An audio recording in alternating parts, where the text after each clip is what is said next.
I originally played Thy Flesh Consumed directly after Doom Episode 3, despite it being released after Doom 2. The original 3 episodes of Doom are pretty easy, and they ramped up the difficulty a good amount through the sequel. My original critique on Thy Flesh Consumed was that it was annoyingly hard at times. That and some not-so-charming maps. So, logically you can figure that Episode 4, which was designed after Doom 2, continues with the upward trend in difficulty. Maybe going back to them now that I've beaten Doom 2, my opinion on them will change.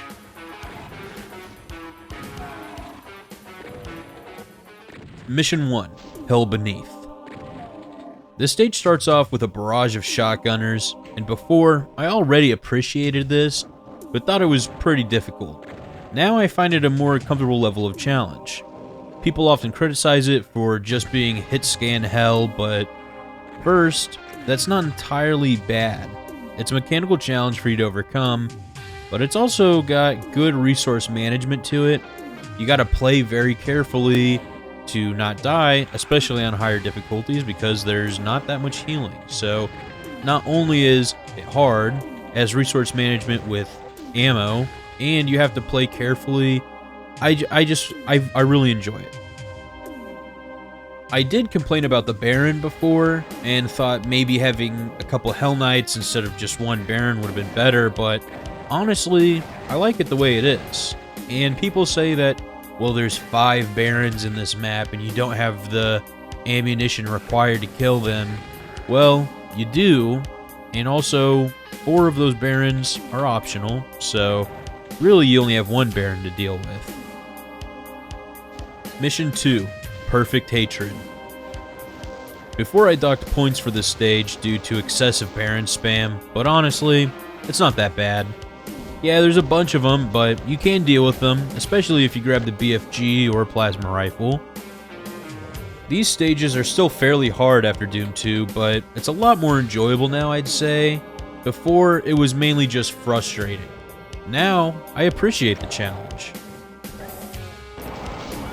People often bring up that it took Romero only a few hours to make this map, but that doesn't matter. If it took him 100 hours, would it make it better? If it took him half an hour, would it make it worse? The level is what it is, and the level's good. It's challenging, and I think people just bring up this little trivia fact as a crutch to just not have to say, well, they got filtered by it. It's a good map. Some little trivia fact about the map doesn't affect my analysis. It's a good map. Mission 9, Fear. This is Willett's solo outing, and I still find Fear enjoyable, even if it's not as difficult as the previous 2 missions. I like how you can run around and kill plenty of demons if you'd like, or you can just speedrun it if you choose to. People complain and say it's forgettable or bland, but I mean, I like the platforming stuff it has. It's kind of similar to Chasm without having it be the entire map built around it. It's just a part to get some ammo or a key. I find this level enjoyable, despite what everyone else has to say about it.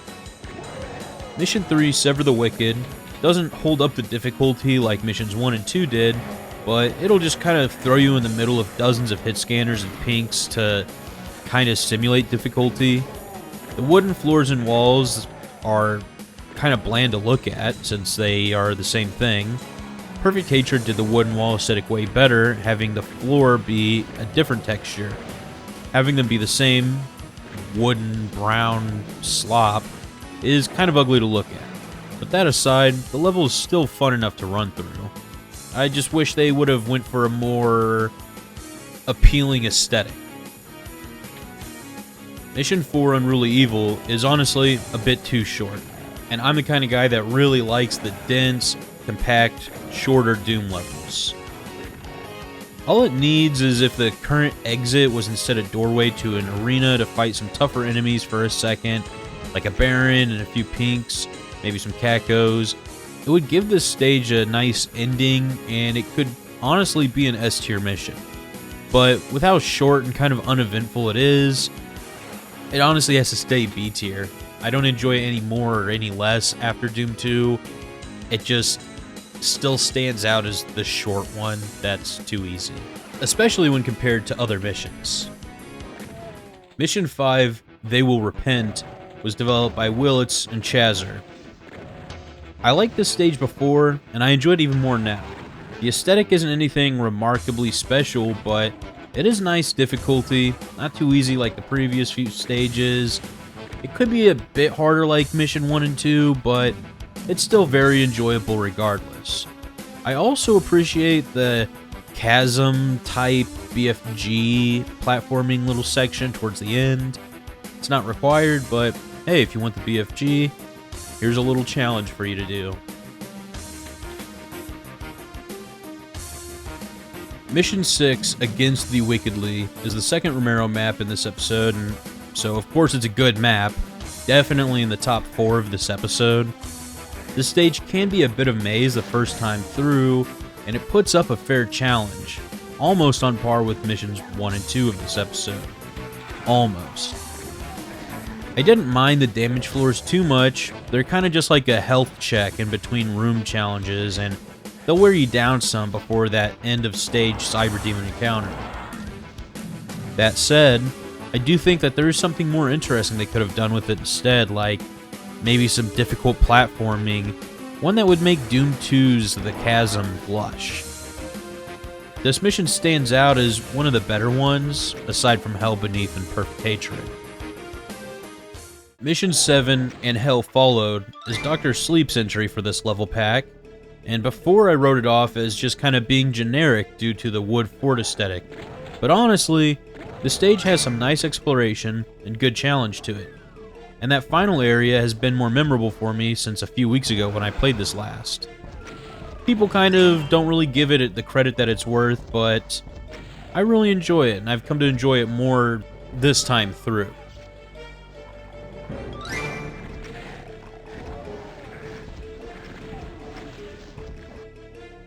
Mission 8, Unto the Cruel.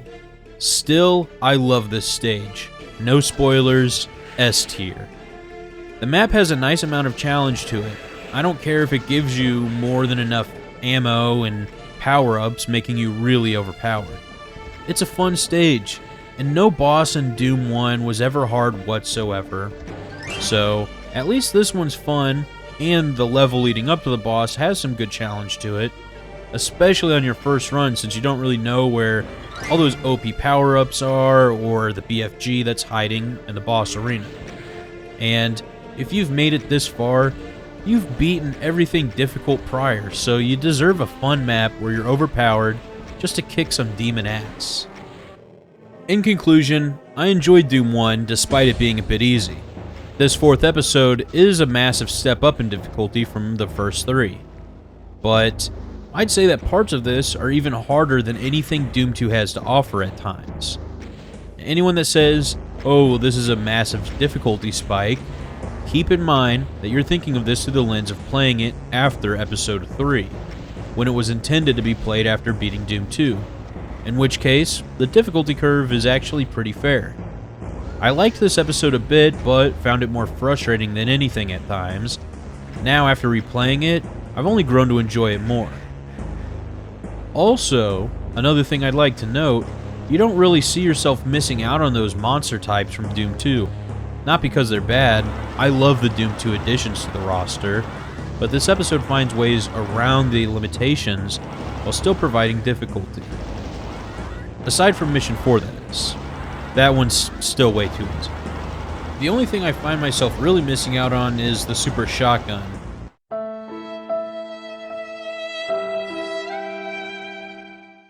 I hope some of you, the problem with Thy Flesh Consumed guys, can revisit this episode through the lens of playing it after Doom 2 like it was intended, and understand where it's coming from. And if you enjoyed this video, please like and subscribe. Next up is the Doom 2 Master Levels. Don't miss it. And of course, thanks for watching.